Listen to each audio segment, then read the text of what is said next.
আমরা যখন Facebook browse করি, ফেসবুক ব্রাউজ করার সময় অনেক ধরনের ভিডিও আমরা দেখি, যার মধ্য থেকে কিছু ভিডিও পুনরায় আমাদের দেখার প্রয়োজন পড়ে। তখন কিন্তু আমরা পূর্বের দেখা ভিডিওগুলো খুঁজে পাই না। তো কিভাবে আপনার ফেসবুকে দেখা ভিডিওগুলো পুনরায় খুঁজে পাবেন, সেই প্রসেসটা এখন দেখিয়ে প্রথমত দিচ্ছি। ফেসবুকের যে অফিসিয়াল পেজটা আছে এখানে চলে আসব।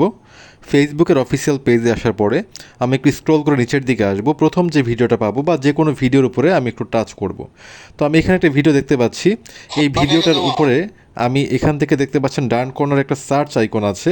আমি সার্চ আইকনে একটা প্রেস করে দেবো। এই যে সার্চ আইকনটা দেখতে পাচ্ছি, এখানে একটা প্রেস করব। এখানে প্রেস করলে দুটো অপশন দেখতে পাচ্ছেন, একটা হচ্ছে ওয়াচড, একটা হচ্ছে সেভড। তো আপনি যে ভিডিওগুলো সেভ করে রাখবেন সেগুলো আপনি সেভ অপশনে গেলে দেখতে পাবেন।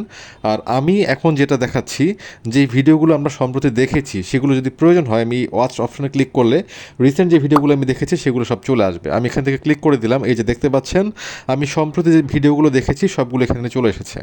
তো এভাবেই আপনারা পূর্বের দেখা যে কোনো ভিডিও খুঁজে পেতে পারবেন। ধন্যবাদ সবাইকে।